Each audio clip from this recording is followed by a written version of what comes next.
Batobele Baebinga depuis l'aventure année bandi na boya qui vraiment réagir parce que dans un monde stérile. Quelle est la différence que vous faites entre ce qui a été fait à Kinshasa et ce qui s'est fait généralement à Goma, à Beni et dans d'autres coins du pays? Et puis c'est important, ma casse a pour s'attaquer dans la politicien. Lorsqu'on s'attaque au peuple, les gens n'en parlent pas assez. Là il y a un peuple. Tant que il n'y a pas si bien qui parle. C'est tout. Encore un débat en tête. Ça y a beaucoup de population. Les gens n'en parlent pas. La boîte qui bombe na Congo, la Koufi, tu vas le bélamote. Car après, comme on a tout, on a bien, il faut bien se tolérer.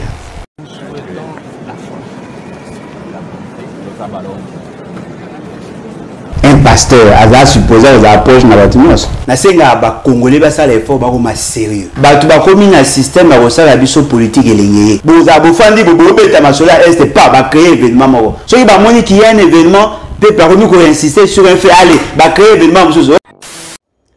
As heads of state in a meeting, we asked M23, the people in there, are they Rwandese or they are Congolese? And DRC said, these are Congolese. End of question. So, if these are Congolese, how does it become a Rwanda problem? Il se base sur des éléments palpables et sur des déclarations faites par un groupe de gens. C'est là le plus grand problème. Nous sommes piégés par le maladresse d'un individu, Félix Sekedi. Bon, on commence par son père. Abi, n'incriminez pas seulement le pays voisin. La situation que nous vivons dans la partie Est, c'est aussi notre responsabilité. Son fils arrive à Obi, pourquoi vous faites une fixation sur le Rwanda? Le Rwanda et l'Ouganda sont aussi même victimes comme nous.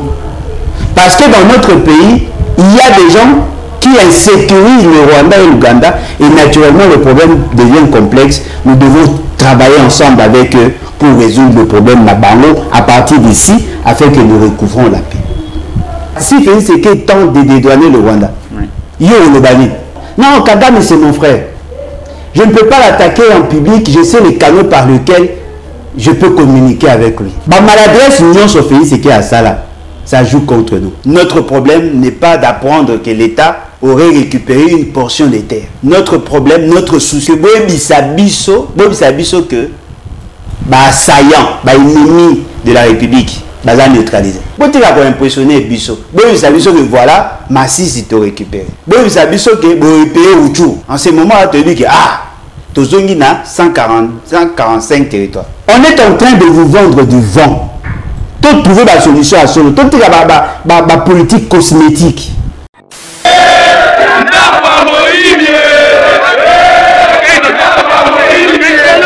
Vous pensez qu'en attaquant Félix Sekedi, vous pensez que Naïbit est plus fort que moi?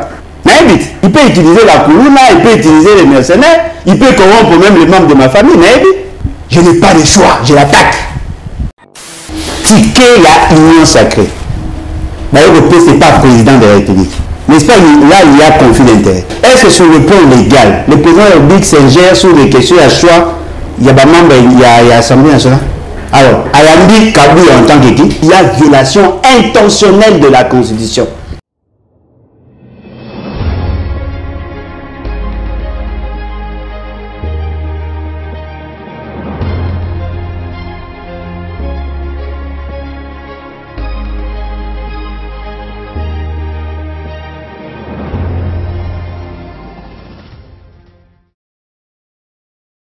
Heureux de vous savoir très nombreux, Bandeko Balandi, il y a plus qu'à télévision. Bonjour, bonsoir, ça dépend de l'heure à laquelle vous nous suivez. Merci de la fidélité, merci de la confiance que vous avez renouvelée. Chaque jour, on a à la chaîne de vérité, puis une émission avec nos tête à tête. Et voilà, c'est une émission pour Nabino, une émission de Mkolalilo. Moi, je suis président Alain Bolojwa, Zali Bongo, Mokambia, parti politique, les battes, les venus et bâtissants. Naye, d'être sur la Maïtali Mbokanabiso, République démocratique du Congo. Actualité, grands événements à venir. Et voilà, déjà sur ce plateau, moi, je suis président Alain Bolojwa. Bonjour. Bonjour de Kolangai, bonjour Nabalandi. En tout cas, merci beaucoup pour l'opportunité. Bonne santé pour les battes. Oui, santé, ça va. Les battes aussi, les battes c'est bas. Oui, que Tozo Bunda, Bitumbao, ils ont un peu compliqué, ils ont compliqué. Et donc, il faut tous aller toujours aux aguets, tous se préparer toujours à toute éventualité. Et naturellement, tous insister sur la formation de nos cadres. C'est ce que nous faisons. Tous les qui ont lancé une série de formation par rapport à la conception, élaboration, évaluation de projets. Mais tous qui buté dans un problème logistique. Et nous avons tenté à Sumba et ce qu'il fallait. De comment tu lancer qui est message, il a réagi. Et je crois d'ici là, tu reçois l'équipement qui a parti après tu lancer formation parce que tu as un ça, tu renforcer capacité à membres pour que tout ça la politique autrement en bien. Renforcer capacité à membres Nabino, mon amboka de choix. Avec quel regard, quelle a été votre réaction à comment on a l'image qui a pris à me parler de la nation par Abasséen au Balbaï qui va ça là coup d'état et puis après avoir vu et revu l'image Johanna, qu'est-ce que vous êtes dit? Bon, je pensais que je considère que c'est un débat, c'est un sujet stérile. Et là, un sujet stérile, je pense que depuis l'aventure, on est banni, on a vraiment réagir. Parce que dans un monde stérile. Quelle est la différence que vous faites entre ce qui a été fait à Kinshasa et ce qui s'est fait généralement à Goma, à Beni et dans d'autres coins du pays? Différence pendant à quel niveau? C'est que c'est importance ma casse à Kinshasa. Et puis c'est importance ma casse à pour s'attaquer dans la politicien. Oui, mais lorsqu'on s'attaque au peuple, les gens n'en parlent pas assez. Pourquoi tout le monde veut être agité? Parce que ça touche Bato Bango Balinga. Là, il y a un peuple. Puis bah c'est symbole à pouvoir. Là, il y a un peuple. Vous posez ma question. On pose la réponse nanga. Pour avoir réfléchi le voir mutueux société. Là, il y a un peuple. Tant que on n'a pas si bien qui part. C'est tout. Mais quand on a un débat en tête, ça y a la population, les gens n'en parlent pas. La boîte qui bombe, il car après, il faut se tolérer. Non. Sincèrement, je suis désolé, vous avez un débat. Mais après, va communiquer la chaîne va communiquer 5 Mbosso, Azalou Lelo, Mukambia bureau d'âge et Assemblée nationale, et puis la contradiction entre communiquer où il y a porte-parole et gouvernement, là où il y a ministre et la défense. Les tirs non sont donc, parce que quoi qu'ils étaient comprendre que na maël na yo on doit formuler une question autrement pour que na puisse sa réponse. En tout cas, tant le peuple nanga les laka. Vous savez là un débat marquant. On en parle tous les jours. Non mais tant le peuple là. Le l'hôpital le belango. Ah mais tant le peuple là va le belango ta. Quand peut toucher bini on va bolé. Na okota na débat na té. C'est simple. Parce que le mot est vrai. Moi je suis parent. Na appelé moi là pour maman na nga na bomoy. Afin na naï amanga. Ce qui les camerounais salami nandao ya yoga passe. Ah moi nanga a eu problème. Surtout na ça ba émission ya kuta pas de attention. Ce qui ba biseka aller mo jale quand même allo bi susu ni moi no allez là. Ce qui moi nanga a eu problème allez la rappeler ah koko nanga. Ce qui a eu problème n'a jamais réagi. Au moins on te les a un peu ba ndeni ya yo que la oma yo que la yemate. Feedback exact. Peuple ce gars n'a pas si bon baïta. Sigo.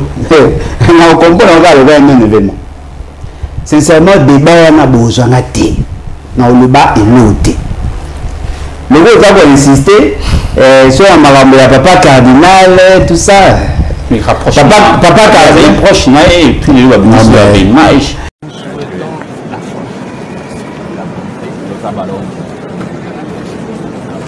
Non mais attendez. Un pasteur a toujours proche de la Batinos. Un pasteur a supposé qu'il est proche de la Batinos. Pourtant, c'est quoi ça lui a tout ça à communiquer pour nous clarifier le rapport na bango. Ouais, le rapport ni ban allié sur le plan formel, il y a des choses. Sur le plan sur la canine, mais tout ça la vidéo 10 ans après le banana que nous voilà le quoi a commis rebelle et que nous avons une mission et tu es co-responsable de ce qu'il a fait. Bon, vous avez un débat en athée. Avec Sabine déjà que mais il est belé pour na yuki batumbe baoloba. Na sali pas analyse nanga. Cette aventure là ne m'intéresse pas. Souci nanga ezali de bisa biso lelo situation na biso na est da mbeni. Ça c'est ça des débats essentiels. Aujourd'hui ta masolo basimbi symbole ya pouvoir. Mais basimbi le peuple souverain. Bon le belo amata na symbole ya pouvoir na peuple souverain oya bino na problème règlement na bino maele na bino bolucha wapi les symboles du pouvoir on peut les remplacer mais le peuple souverain on les remplace pas. Leur situation on peut changer des drapeaux on peut changer des bâtiments on peut changer la personne du président mais on ne change jamais le peuple. Si vous savez le peuple souverain a eu problème beaucoup qui pète mais celui qui ça c'est pas mon problème. Vous avez dit que vous avez dit que vous avez dit que vous avez dit que peuple. Si vous avez dit que vous avez dit que vous avez dit que c'est votre problème. problème est les peuple situation sécuritaire dans l'Ouest. Ah voilà. FRDC les lois qu'on a enregistré bah victoire. Reprise à la territoire na massi tel que na retour. Ouais mais bah territoire tel que ndengolanga. Omoni il au moins est vrai. Na senga ba congolais ba ça l'effort ba ko sérieux. Moi sur sérieuxité zate. Maramio so bo ça yeba no tourner quand rond. Toi ba kinoat ne toloba. Toi pe ba congolais. Mais différence à ba kinoa na ba congolais zani. Le Congolais, problème nyonso eko toucher tout Congolais, une partie à Congo et ça repasse. Kinoa, et le nyonso e touche à commune moro na Kinshasa et ça repasse. Moninga na Congolais, na pe Kinoa. Chaque fois que passe dans une commune et ça la passe. Chaque fois qu'il y a un problème dans une partie du Congo ça la passe. Tout partagera passe, tout partagera pe bisengo. En ce moment-là, on a résoudre beaucoup de problèmes. Essayez de vous imaginer, aux autres qui est monté en puissance de notre armée. Oui. Ils auraient récupéré certains territoires. Qu'est-ce qui manque qui va récupérer tous les territoires? Peut-être depuis. Est-ce que ça va le discours là? Et va récupérer Bunagana, après beaucoup remarquer ça le côté. Donc vous n'y croyez pas? Non, le problème n'est pas croire ou croire. Le problème est que tout ça les faut tout ça sérieux. C'est que moi je constate. Bah tu vas comme un système à ressortir la biso politique et lignée. C'est-à-dire que par exemple il y a même la biso thème par rapport il y a bah saut d'humeur. Vous avez dit que vous pouvez ma sola est pas bah créer événement oh non bah organiser conseil à Moïse Mbi. À ça il plein. Tout le qui n'a débat à ça il plein, ça il plein. Ça ce sont des à côté. Ce ne sont pas là les priorités. Ceux qui va montrer qu'il y a un événement peut par nous insister sur un fait allez bah créer événement oh Christian Malanga bimi et tout ça bon bimi ici bah dossier vous n'êtes pas sérieux. La situation de l'est du la situation de la partie est à Congo c'est une situation complexe. Ce sont des enjeux où ils ont croisé. Il y a plusieurs intervenants. Notre problème n'est pas d'apprendre que l'État aurait récupéré une portion des terres. Notre problème, notre souci, et je crois que c'est le souci partagé par tous les Congolais conscients, que Boebisabiso que assaillant, ennemi de la République, neutralisé. C'est ce que nous vous demandons. Et puis, d'établir ordre sur tous les territoires congolais. Parce que la situation est là, on a récupéré des espaces. Au moins, un seul espace, une localité, il y a une portion de terre à Mouké, et un seul Sika, 200 personnes vont vivre. Mais les grands centres, les grandes villes, cités, vous récupérez. Ce que tu sais, n'a plus un exemple, Moro, tu as un Kinshasa. Oh non, tu récupéré, bon, Kitambo, tu as amené. Tu récupéré, tu récupéré par Adjouma. Tu récupères par Adjouma, na limité, tu récupères par Adjouma. Ah, souvent, vous avez par Adjouma, tu as dit que par Adjouma, vous avez amené. Or, ezali lieu moko bafanda dans un quartier na kati ya commune limité. Pour te impressionner Bisso. Bon, vous savez que voilà, Massis il te récupéré. Parce que Massis c'est un territoire. Bon, vous savez que vous récupérez Ouchou. En ce moment, tu dis que Tozongina 145 territoires. Bon, ça se fait récupérer localité. Bon, mais quand on imagine, la localité, mais sous moins de 100 mètres carrés. M. Rose en a 3 villages, il y a 7 cases. C'est comme on a évité. Il faut éviter, mais il faut récupérer. Ce que vous imaginez, c'est pas comme ça. On a besoin que vous récupérez le territoire en Abisso, bien quand même que vous avez Tikaka en Oboété, mais tu y es au moins qu'il a 145 territoires. Lorsque Félix Séké a accédé au pouvoir, il a trouvé 145 territoires. Jusque-là, apparemment, il a la maîtrise à 142. 3 territoires. 3 territoires ont maîtrisé en bien été. Pour ceux qui ont maîtrisé qui est Kwamout, conséquence logique et les arbres, on allait organiser les élections, et députés provinciaux et députés nationaux. Oui. Tout le monde cela sous-entend que la CENI ne veut pas déployer ces gens là-bas, justement parce qu'il y a un problème d'insécurité. Mais dans la biso, non, maîtriser Mamba quoi. Moi, tout le monde qui a la réconciliation et pas plus tard que ça, il va passer à la Kimbote, il va tchénasser. Non, mais il va tchénasser. Deux communautés, on va dire. Non, mais est-ce qu'il y a un problème communautaire en tant que tel? Est-ce que les Yaka et les Teke formellement là un problème? Non, il y a un groupe de Yaka qui veut tuer un groupe de Teke. Bateau Basangisi Bango de Moni la vidéo, et la notabilité Teke et notabilité Yaka. Est-ce que Barobi la vidéo par exemple tout bazar pour maîtriser la question de platine d'Ababa no Bundawon? Mon Bundeza Bango. Les gens qui ont fait des bouées, Batuya, Nagozani, Bangombe, Nabankundo, Baobunda, na province de l'Équateur. Nga siko na ye, le gars Azan Kundo, na ye, na Ngombe Moko, tout fa, ben Nazani Ngombe, donc Nkundo, Biso, na Mabinza, Tozo Bunda, na kate, Baobunda na kate Équateur. Si vous avez na Blanchard Mongomba, que vous avez voilà, et banal de l'autre local. Si vous avez ça ordre na bateau, batika Obunda. Pouvoir, il y a qui a aussi. Pouvoir sur bateau, papa. Je vais à bateau, pour des raisons cosmétiques. C'est ça que je dis qu'on n'est pas sérieux. On n'est pas sérieux du tout. Le monarchie n'a Lubumbashi. Baluba.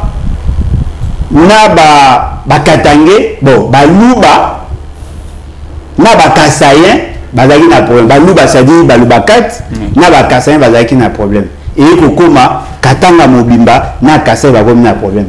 Félix Séké est arrivé, il a pris la notabilité. A Sangisi, Bango, a Sangisi, a failli en bas sur. Mon différence c'est ça, à Bengi, Bato, Bazana, faiseur d'opinion. Au bazar na Katamboga basangani ensemble avec le fameux premier ministre Rafandi Basololi. Batwana bazongi ba relayer ba pesi mot d'ordre. Vous n'avez pas mal à calmer ça. Est-ce que vous connaissez ça mais ba bobondo batiko bon. Après on attend ba six aventures. Les gens ont été tués. Bon je va faire mais na bino na total. Pour ça l'élection. On est en train de vous vendre du vent. Tout trouver la solution à ça. Tout la politique cosmétique. Et bah la TikTok. Moi je fais comment on va présenter TikTok. Comment on va magambo ça mais on passe à buzz. C'est pas sérieux monsieur. Là la bien la aventure aux arnates. Toujours sur le plan sécuritaire, papa la une image déclaration il y a président Kenya. Et puis on se retrouve tout à l'heure. As heads of state in a meeting we asked M23, the people in there, are they Rwandese or they are Congolese? And DRC said these are Congolese. End of question. So if these are Congolese, how does it become a Rwanda problem? Président kenyan a lobby à tunaki na République démocratique du Congo a dit bah M23 baza batuya wapi ba baza ba congolais. A dit il bon problème ya Rwanda. Non, mais la question est apparemment rationnelle. Et d'ailleurs, apparemment rationnelle du fait que il se base sur des éléments palpables et sur des déclarations faites par un groupe de gens.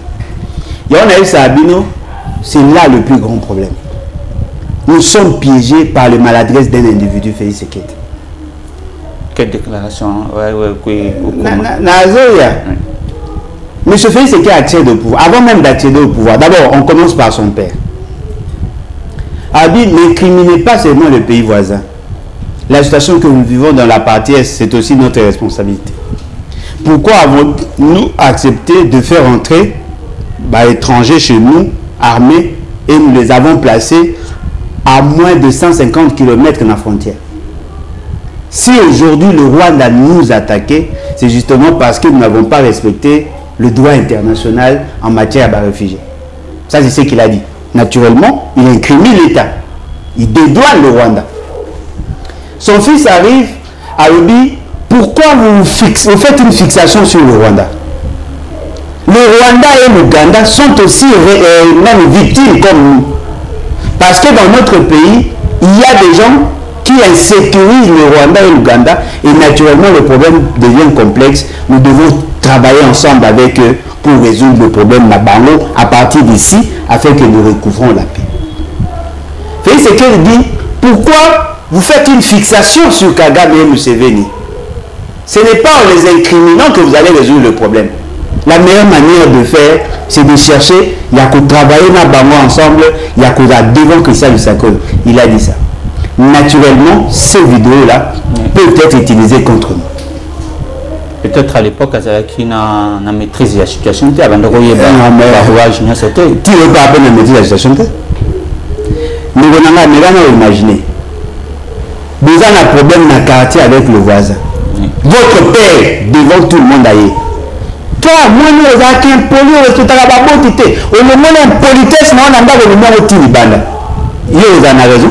Devant les gens. Papa n'a écouté Yemoko, à l'obagité, à Zalakempoli, Yangouan. Automatiquement, tu es condamné. Qui est le représentant de l'État? Fort malheureusement, c'est Félix Sekete. Si Félix Sekete dit, si Félix Sekete tente de dédouaner le Rwanda, il y a le bani. Parce qu'il y a le dit non. Non, Kagame, c'est mon frère. Je ne peux pas l'attaquer en public. Je sais les canaux par lesquels je peux communiquer avec lui. Non, Kagame n'est pas responsable. Ce sont les dégâts collatéraux. C'est nous-mêmes qui nous a trahis. Ce qui est encore grave. Nous allons dans la justice internationale. Dans le niveau de la justice internationale, je vois CPJ, Tokomikuna, Tosali procès contre l'Ouganda. La justice internationale, occidentaux, a Samisi Ouganda, a condamné Ouganda. Il devait nous payer près de 11 milliards de dollars. Le dossier a évolué. Félix Sekete arrive au pouvoir. Il va vers Kagame, Museveni. Non, papa, et tu vois, je te respecte beaucoup, tu es un grand monsieur, et tout ça. Non, mais ton dossier là, non, papa, si c'est comme ça, vous pouvez nous aider à résoudre le problème de la guerre. Je vais tout faire pour réduire le montant Wana. Je suis le président. Il a pris des résolutions avec Museveni. Ils ont fait des démarches ensemble. On a quitté de 11 milliards à 320 millions de dollars. C'est qui? C'est Félix Tshisekedi. À faire perdre la grande orientale 11 milliards de dollars de dommages et intérêts. Bon, maintenant, on peut imaginer si on arrivait à faire pression sur l'Ouganda et que Mbouana et Jean-Maki, bateau baga ampité na bamaboko, bateau baza qui la pédale na bango, bateau va dédommager en ce moment-là, la ville allait sur et vivre. Mbouana 11 milliards, ça allait construire la route Kobanda et Kisangani, Tiaou, et ça lui pratiquement 1000 km. Ça vous fait à peine 1 milliard de dollars. Prenons 2 milliards de dollars. Mais Moutoumora a fallu habiter, à réduire à 300 et quelques. Babimi ça près de 60 millions de dollars. Batambo gana bajoate. Ça dit que nous avons eu Sabine Zali que maladresse union sur Félix Sekete à ça là, ça joue contre nous. Yewana Kamere, Moïbi, Yewana. Qui ont chanté ça? L'IDPS.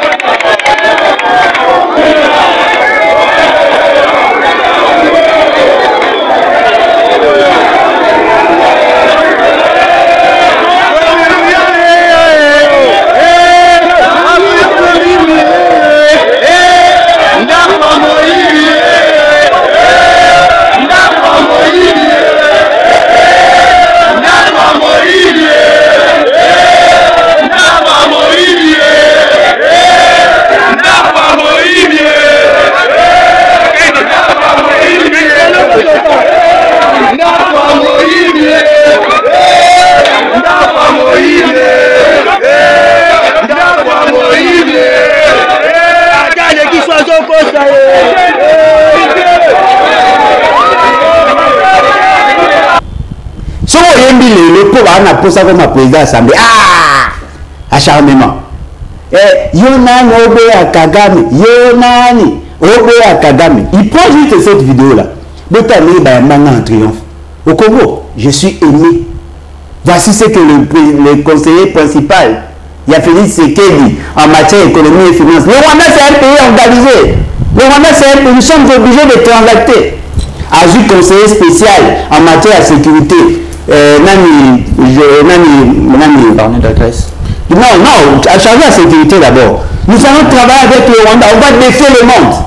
Aujourd'hui, charger les missions. C'est-à-dire que tous ont eu à dire des choses. Alors dites-nous, la vidéo et autant de la rue, non.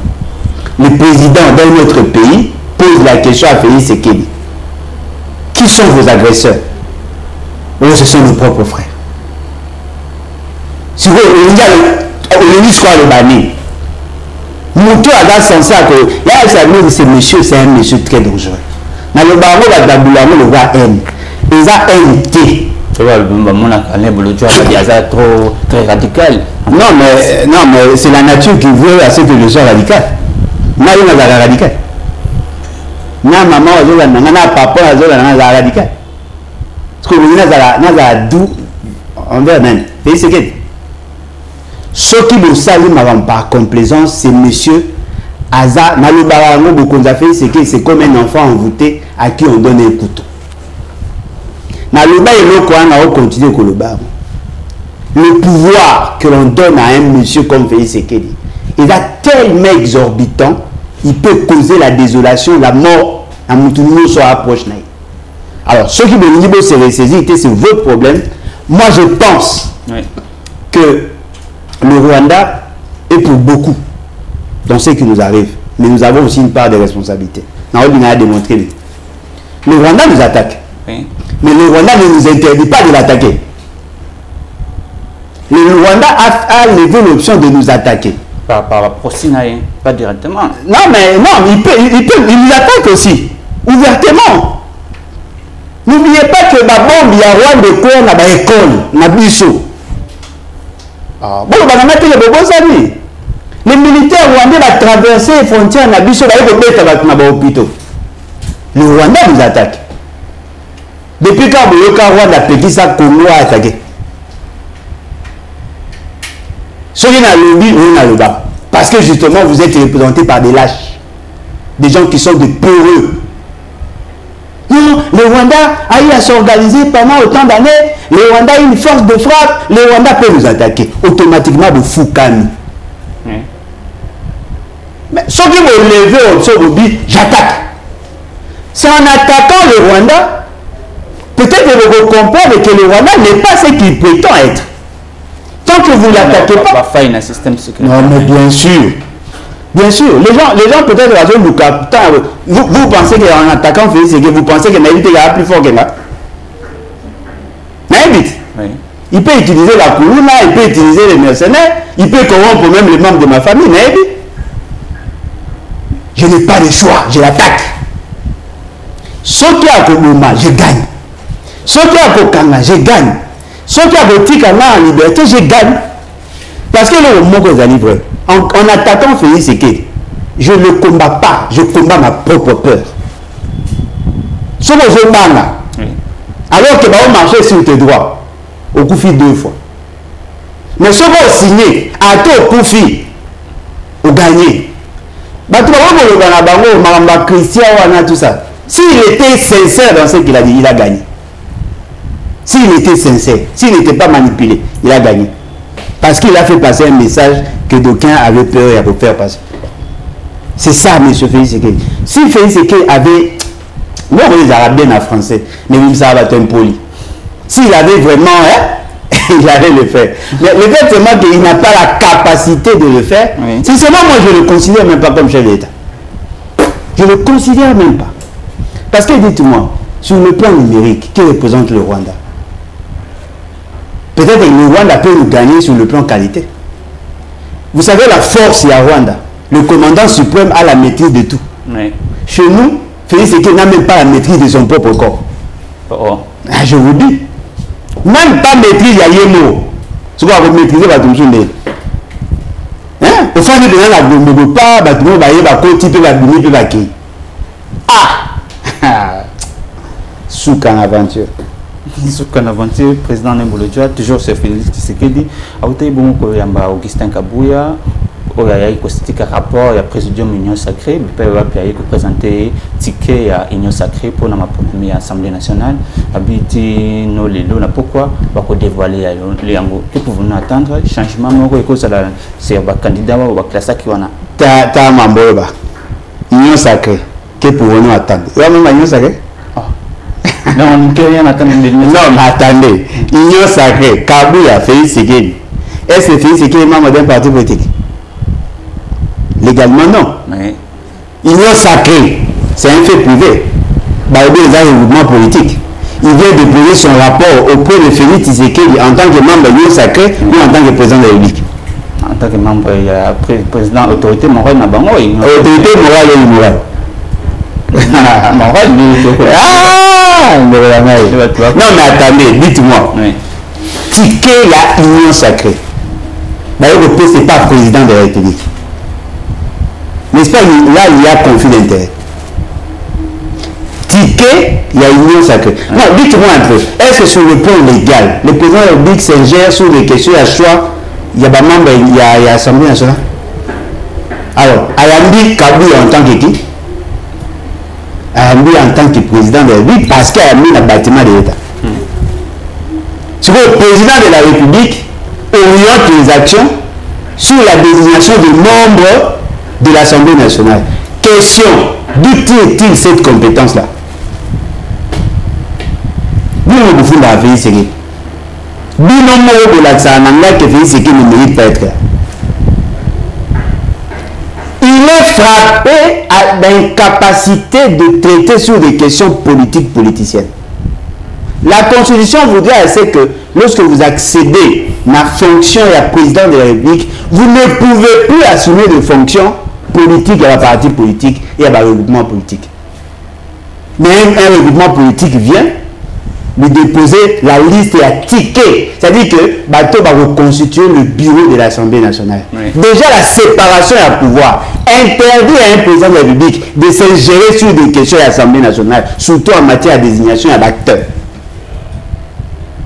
Mais le roi Zarani, il a accepté et vous prenez ça, vous diffusez dans la chaîne de télévision, vous posez une question. La question à l'Iboso, avait-il qualité de réceptionner les tickets, il y a membre de l'Assemblée, il y a bureau de l'Assemblée nationale? Non. Peut-être c'est ce qu'il faut changer. Peut-être qu'il y a des années pour ça pour changer la Constitution. Pour non, mais qu'est-ce que ça va? La Constitution interdit à un président de la République il y a qu'on s'ingérer oui. Sur la désignation de membres d'une autre institution, Parlement de la République. Alors, élection au courant de la semaine, surtout lundi, Maïe Augustin Kaibouya Albaki, Albi est ici, président Yambiga Lelo, Makamounio Cécilie. Donc, il faut espérer. Hier, je crois bien. Bon, l'élection, ça a mis? Bon, Albi, élection au courant de la semaine. Non, mais ce que Yambiga Lelo après. Oui. Mais l'élection, ça a mis. Ça dit que c'est président Yambi a bouclé Makamounio depuis l'élection qui donc, Félix Sekedi doit intimer maintenant l'ordre du Parlement pour organiser les élections à Bamamba. Apparemment, il y a une réponse à quand même. Ah, donc Félix Sekedi a réponse à qui élection? Il Bim Taoto a bloqué l'élection. Le bureau d'âge a fixé déjà date. Non, mais bureau d'âge a compétence. Est-ce que Félix Sekei a-t-il compétence d'orienter les actions de l'Assemblée nationale? Ça, c'est la délinquance. Ça, c'est le banditisme. La voyoucratie. Ma soeur est trop bête. Bah, on dit que la compétence est d'attribution. Le principe de la séparation à pouvoir, et ça dit que le président de la République ne peut pas s'ingérer sur la désignation des membres du bureau de l'Assemblée. Il n'a pas qualité, il n'a pas... C'est strictement interdit. Si vous voyez le PC ticket, et puis vous allez faire voir le quoi il a réceptionné, la situation s'est décantée. Ce qui veut dire que c'est lui qui est bloqué, et voilà aujourd'hui il va donner le quitus pour que dans ça l'élection. Mais la grande question que vous devez tous vous poser, d'où tire-t-il ses pouvoirs? Est-ce que la raison le président de la République a évoqué qui à la réunion à Bangouana ou avec Makamboya grand oriental et puis il y a la représentation, il y a la femme dans le sein, il y a le bureau définitif et ça dit la raison valable était? Non, mais attendez. A-t-il compétence? A-t-il compétence? Le problème est là pour la compétence. Au moins, Félix Sekei a un avantage. Tout le monde va devant et va critiquer beaucoup. À côté. Quand vous posez une question, vous avez le bani. Oui, le quoi, ici, bureau définitif, et certainement que l'élection, je sais, mais ça, on passe il faut trouver un bureau pour que le gouvernement arrive.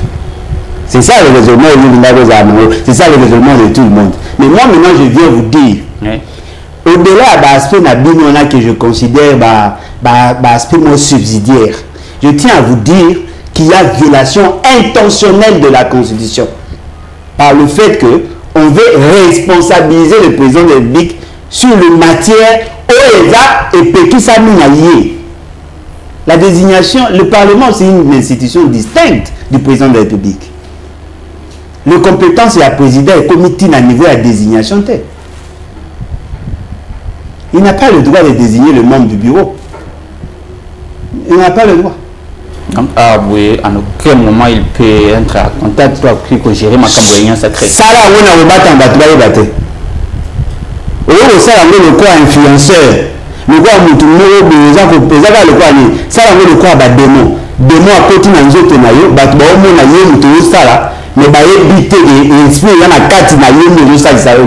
c'est comme ça que le président de la République agit dans un espace qui se veut démocratique. Kabouya, vous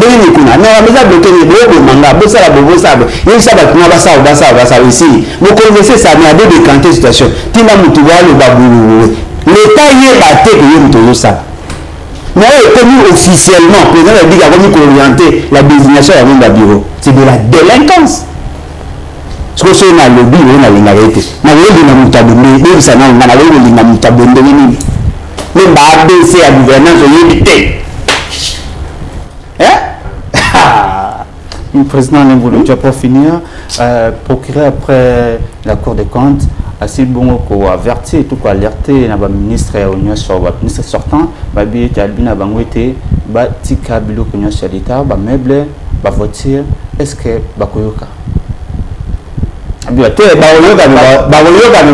Ça la thé, bakoza poursuivi. Il en a le droit. C'est lui, ils vont se conformer. Non, mais attendez. C'est une chose. Bayoka en est une autre. Basala, ils appellent le Moussous. Si vous avez la constitution est légale. Il y a constitution, mais la tête ça a l'air. Le bagaza chrétien. Chrétien. Nous avons le bagaza chrétien. À quoi on a sur le quoi mon cosipé mon bikis. À la asimba, à la tarape bible na masasamba. À quelle église? Ma bini à la base simba emisat. À détourner mon à l'État. À tous à Nzambe qui est omniprésent, omniscient. À tous à la constitution. À tous à la moi si naïe ou basara naïe alliance devant Dieu et les hommes. À tous à malobain pour que. Mais on a un discours bien. À rappeler à l'ordre. Mais tout ça a été. Tout ça a été. Il y a plus carte. Tout ça a été. Tout ça a été. Parce que les déplacements budgétaires, le procureur peut le poursuivre. Il y a eu des déplacements budgétaires. En étant d'ailleurs dans l'histoire de l'Assemblée nationale, puis le déplacement au Congo, ça se marque de 3 millions. Ensemble. Il y a le bilan, pour les gens qui ont posé des pour qui a le bilan. Pour qui veut, il y a une information peut être évitée. La loi sur la reddition de comptes. Et l'outil na cour de compte, est-ce que vous avez? Bah, le dit qu'il y a eu dépassement. Il y a 190% à la présidence. Il y a eu dépassement à l'Assemblée nationale et au Sénat. Il y a eu dépassement dans le gouvernement. Il y a des structures qui sont payées par l'État, mais qui ne marchent pas dans le budget. Le ministre de la Finance en a parlé. Il y a eu des détournements de fonds. Les lignes de crédit n'ont pas été respectées. Les gens qui devaient être payés ne l'ont pas été. Vous avez le pouvoir de le poursuivre pour ces faits-là. Il y a l'affaire à lobby. Il y a le rapport à Bino et ça. L'Assemblée nationale et le Sénat ont dépensé plus d'1 milliard de dollars pour le fonctionnement de 2022, 2021, 2022, 2023. Au lieu pour le rapport à Bino. L'Assemblée nationale et le Sénat consomment 1 million de dollars par jour minimum. Oui, au sanctionnement du temps. Bateau va se faire un propos capture, on a bateau dans un temps autant. Sur le somme, on a un peu tout. Bon, on va arrêter les tout qu'on a comme un tableau. On va arrêter les tout qu'on a comme un tableau. Vous imaginez une Assemblée nationale, un Sénat, où on prétend être représentant du peuple. Il faut consommer 1 million de dollars par jour en termes de fonctionnement de l'institution. 1 million de dollars. Pour tout le monde marche à la lobby, combien le gars qui sait ça? Les dépenses journalières n'a pas les gars 23 000. Aujourd'hui, combien le gars m'a tété? Les dépenses journalières n'a pas les gars 40 000. À citer quelques communes qui va dépenses n'a pas bien que ce sont des estimations. Il y a 23 000. Mais nous donnons à 608 personnes le droit de gérer 1 million de dollars par jour. Ça, ce n'est pas un crime, ça. Mais, donc, arrêtez de nous distraire. On a des priorités. Priorité Nabiso, on doit envoyer Félix qui est en retraite anticipée. Voilà.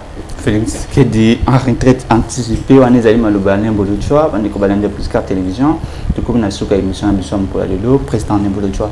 Un dernier mot, un dernier message, peut-être tout dans mon corps, et puis il m'aura téléphone sur les années. Je ne suis pas le catholique, l'église catholique, je soutiens le cardinal Mbongo parce qu'il me soutient. Le quoi de la peuple, de la penga. Il faut compter sur moi. Je soutiens tous ces combattants, tous ces résistants, hein? Oui. Tous ces combattants qui veulent libérer notre pays entre les mains de l'occupant et surtout des collabos. Comptez sur moi, je vous soutiens. Mais faites-le dans le respect des principes démocratiques. En ce moment-là, tu vous fais en osmose et ça sera une bonne chose. Comptez sur moi. Bana biso nyonso o baza li banda ya Congo. O baza prêt à se sacrifier pour sauver la nation. Comptez sur moi. O baza mwana muke problème là. Le fait c'est que vous me la biso, comptez sur moi. Moi je vous soutiens. Comprendre qui pourra. Comprendre qui pourra. Nous on a mis plus 243 81 250 28 51. 81 250 28 51. Merci beaucoup, Président Nebolojoa, d'avoir répondu à notre invitation. Quoi de plus naturel? Merci à vous. Bandeko Valendia Plus Carte Télévision, en émission d'émission merci de s'abonner et puis activer cloche et la notification pour nous être toujours informés à temps réel et dans la vérité. Pour moi, j'ai dit déjà merci à Papa Yumbe, Wazaïdi Nassima Caméra, déjà Joël Kombe, Joël Gonago, au revoir.